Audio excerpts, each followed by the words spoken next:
안녕하세요. 백주아입니다. 일 잘하는 직장인의 커뮤니케이션 스피치 여러분들과 함께 해보겠습니다. 여러분, 회사 다니시면서 말이 안 통해서 또는 말해야 되는 이 자리에 가는 게 너무 두려우신 분들 많으시죠? 저도 그랬어요. 저도 회사 생활을 하면서 본의 아니게 기술 영업, 즉 테크니컬 세일즈 마케팅을 한 적이 있습니다.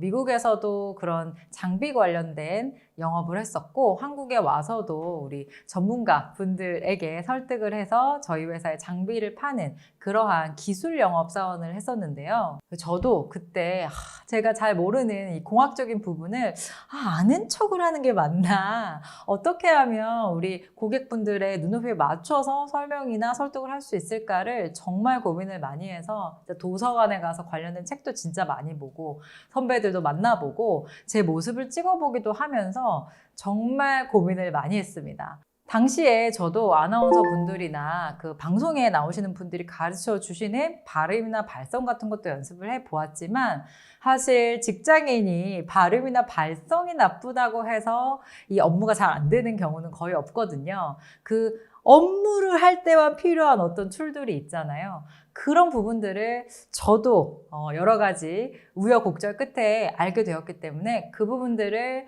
저와 같은 고민을 하신 분들과 나누고 싶다 해서 이제 리더십과 스피치에 관련된 강의를 감사하게도 하게 됐습니다. 그래서 처음에는 저는 발표, 프레젠테이션을 준비 중인 우리 직장인 분들 위주로 코칭을 시작했습니다. 예를 들어서 갑자기 그 입찰 PT가 잡힌 영업사원이시라든지, 아니면 요즘에는 사내에서도 부서와 상관없이 이렇게 경쟁 PT 많이 하시잖아요. 또 원래는 이 기획 업무를 하시다가 이 사원들을 교육하셔야 되는 HR 업무로 가신 그 분의 그 교육 트레이닝하는 방법, 발표하는 방법, 이런 부분들을 코칭하면서 저 역시도 커리어를 쌓아왔습니다. 그 후에는 LG 디스플레이의 상무님이나 전무님 등의 그 치프 레벨 분들의 1대1 코칭을 하면서 커리어를 이어왔고요.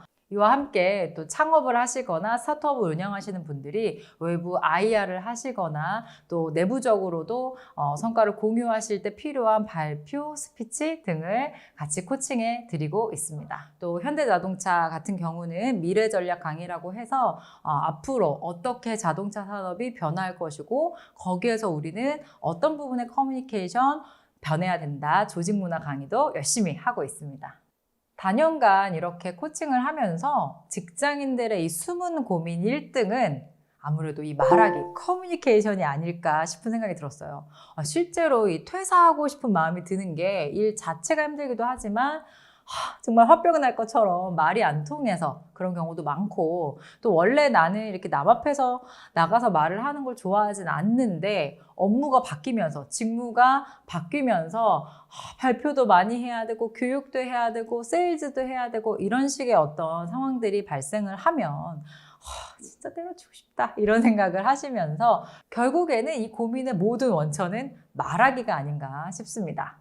일을 잘한다는 건 결국 내가 원하는 걸 상대에게 잘 얘기하는 것. 그래서 제가 감히 업무의 80% 이상은 의사소통, 커뮤니케이션이 아닐까 싶습니다. 이제까지 쌓아온 많은 노하우들 중에 직장인분들의 호응이 제일 좋았던 부분을 4가지 스킬로 나눠서 정말 핵심만 콕콕 내일 아침에 바로 활용할 수 있는 부분들을 알려드릴 예정입니다. 자, 첫 번째로 이 전달, 내 이야기가 누군가에게 잘 들리도록 하는 방법. 두 번째는 미팅이나 회의 시에 이 소통을 잘 할 수 있는 방법.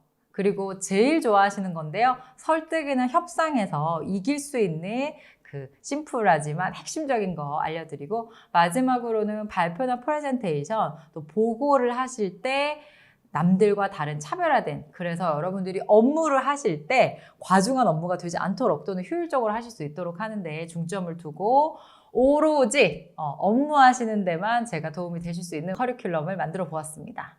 지금 당장 우리 업무를 하실 때 실용적으로 쓸 수 있는 그런 팁들, 그래서 프로 일잘러로 성장하실 수 있도록 도와드리는 것이 저의 목적입니다.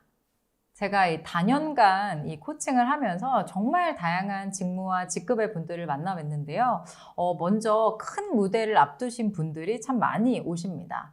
예를 들어서 연말에 성과 보고회라든지 어떤 한 분은 큰 제약회사에 다니시는 분이셨는데요. 이 제약회사 또 성과가 중요하잖아요.